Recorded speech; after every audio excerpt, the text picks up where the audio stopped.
Assalamualaikum warahmatullahi wabarakatuh. Sahabatku, teman-temanku dimanapun Anda berada, pagi ini hari Jumat sekitar jam 8 saya istirahat sejenak di Bukit Daeng, Kota Batam. Bukit Daeng ini salah satu bukit yang sangat terkenal, bukan hanya di Kota Batam, tapi nyaris ke seluruh Indonesia. Mengapa Bukit Daeng ini menjadi terkenal? Karena di bukit ini sering terjadi kecelakaan, sering terjadi insiden, baik itu kecelakaan tunggal maupun kecelakaan beruntun.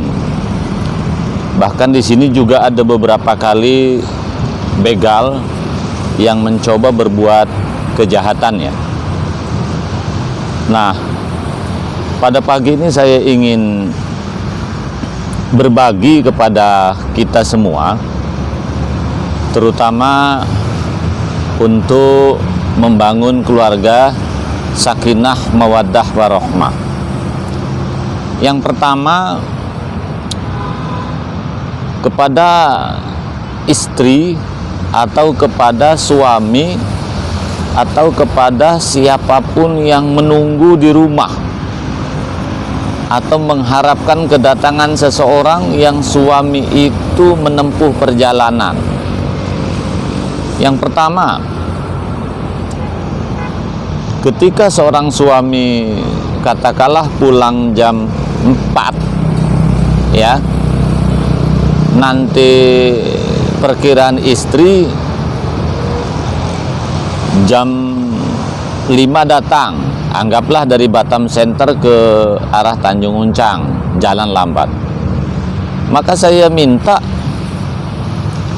seorang istri itu memberikan ketenangan, atau suami yang sedang menunggu di rumah memberikan ketenangan. Caranya bagaimana?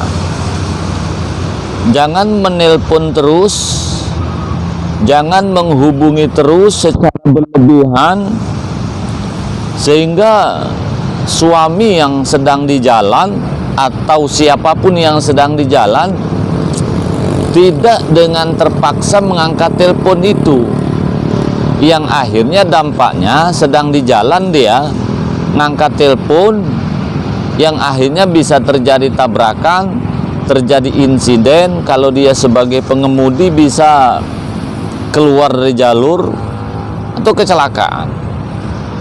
Kenapa? Karena terpaksa diangkat. Itu satu ya.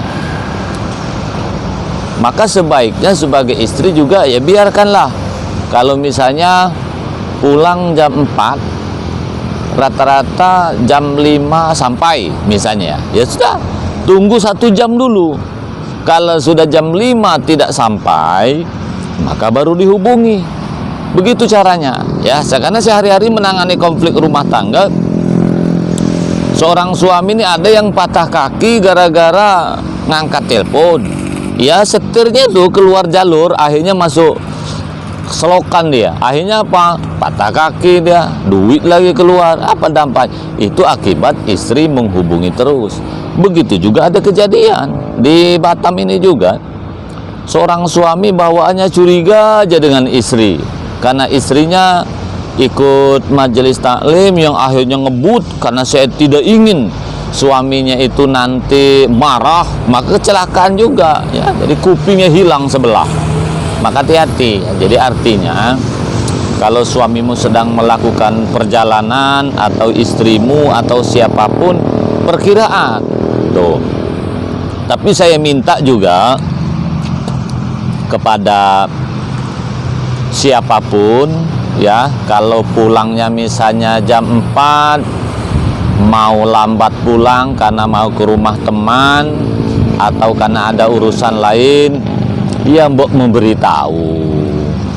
Jangan pula diam-diaman, kan bawaan pikiran bisa kemana-mana. Jangan-jangan suami saya ya ke tempat mak janda lagi katakan, jangan-jangan ke sana, jangan-jangan ke sini. Maka komunikasi itu adalah penting. Komunikasi di sini ada dua. Komunikasi, sering-seringlah memberitahu kemana pergi, sering-seringlah memberitahu kemana harus melangkah atau kemana dia berhenti, sehingga yang di rumah juga tidak menunggu-nunggu. Komunikasi juga sangat penting dalam artian menjarakkan komunikasi, sebab terlalu sering nelpon buat pusing kepala juga. Jadi artinya berkomunikasilah sesuai dengan kebutuhan, jangan maksakan kehendak. Itu satu. Kemudian yang kedua, pesan saya dari Bukit Daeng ini, rumah tangga ini ya usahakan sakinah mawaddah warahmah, atau bahagia, atau relatif bahagia. Mengapa? Misalnya nih, di rumah sering terjadi pertengkaran, istri bawaannya marah terus dengan suami, tidak melayani suami sebaik-baiknya, tidak menghargai suami sebaik-baiknya, selalu menyakiti hatinya, padahal suami sudah berbuat yang terbaik. Tahu nggak wahai istri, tahu nggak wahai wanita, ketika suamimu keluar dari rumah, ketika suamimu ini hendak bekerja, walaupun suami ketika isi cerewetnya 300 karat misalnya ya, dia suami tak akan ngomong apapun di rumah. Suami membiarkan istrinya ngoceh. Istri beranggapan masalah selesai. Oh tidak. Istri beranggapan suami itu takut dengan istri. Oh tidak.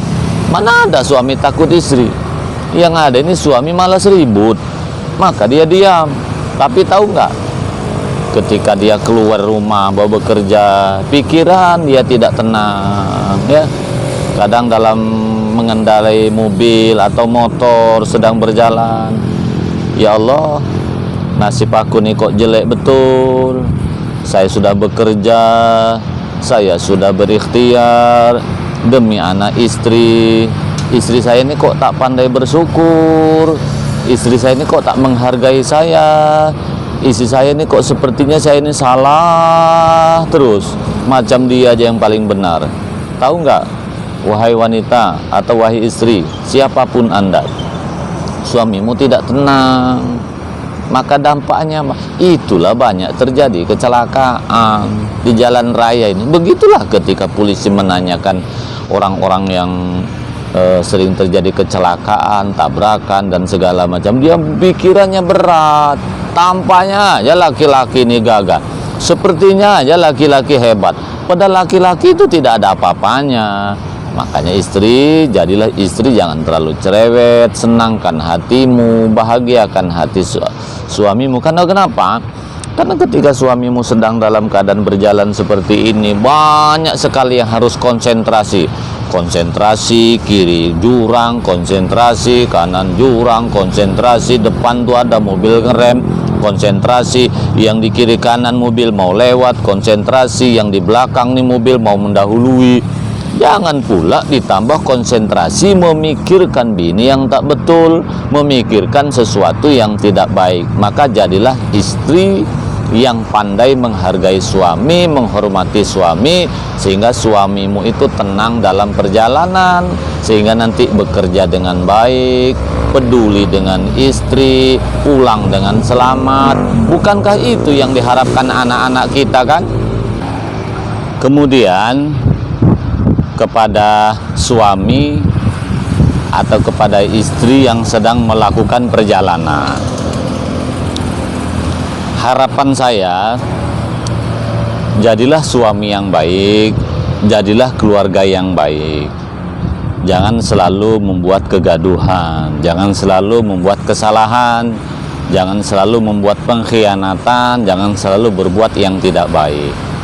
Karena ketika rumah tangga itu bermasalah, yang kesalahan itu bukan pada istri ya, bukan pada yang di rumah, tapi kita yang melakukan perjalanan. Contoh, suami melakukan perselingkuhan, wajar istri marah. Nanti ketika istri marah, konsentrasi kita terpecah kan?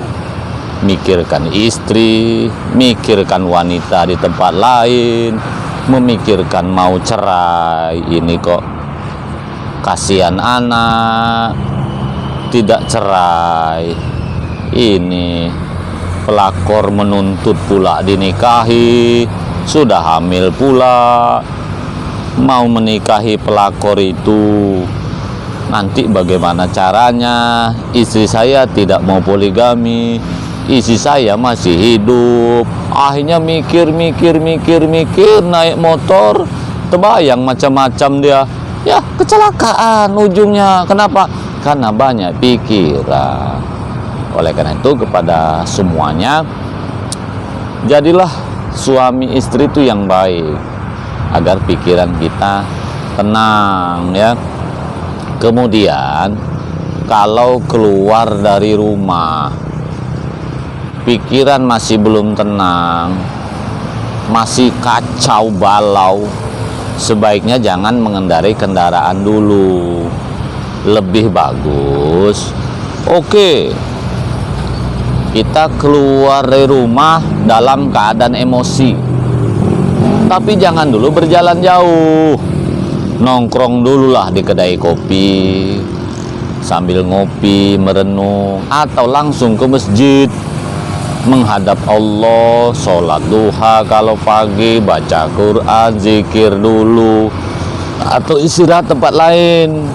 Kalau sudah tenang, pikiran sudah fresh, masalah kira-kira sudah mulai mereda, silahkan melakukan perjalanan. Begitu, agar kita mengendarai kendaraan itu konsentrasi. Jangan lagi emosi, kita langsung naik motor, ngebut tak jelas, itu nanti akan terjadi kecelakaan. Ya, oleh karena itu pesan saya, ya, 3 saja kepada semuanya, ya. Pertama, agar rumah tangga kita ini sakinah, mawaddah, warahmah. Kepada istri, pada suami, pandai-pandailah menggunakan HP. Jangan sering-sering suamimu dihubungi ketika sedang dalam perjalanan atau perkiraan sedang ada di jalan, ya. Yang kedua, kepada suami ya juga harus rajin-rajinlah memberitahu kenapa pulang terlambat, mungkin jalan macet dan segala macam.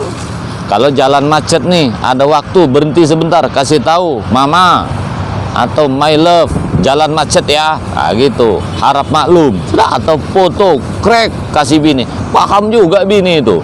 Ini kadang memberitahu juga tidak, ngomong juga tidak. Wajar kalau istrimu tuh curiga. Jadi kepada istri jangan menghubungi terus, kepada suami juga jangan diam-diam aja, ya. Kalau ada waktu kesempatan beritahu. Itu ya. Ini kadang-kadang dengan orang lain kita nih ngomong, orang bertanya 1 jawab 100. Ini bini ngomong 1 jawab pula sepotong. Wajar dia marah. Yang kedua, istri jangan terlalu cerewet, hargai suamimu, bersyukurlah pemberiannya supaya suami tenang. Kemudian yang kedua, kepada suami, hidup nih lurus-lurus saja, tak usah banyak tingkah, tak usah macam-macam. Kalau kita tidak macam-macam, istri pun juga tidak macam-macam, insya Allah kita pun tenang, bekerja dengan tenang, naik motor dengan tenang, naik mobil dengan tenang, pulang dengan selamat. Saya kira itu sahabatku semua, mudah-mudahan ada manfaatnya. Dari buku Daeng saya berpesan, mudah-mudahan Allah Subhanahu wa taala memberikan keberkahan kepada kita semua. Amin Allahumma amin. Wassalamualaikum warahmatullahi wabarakatuh.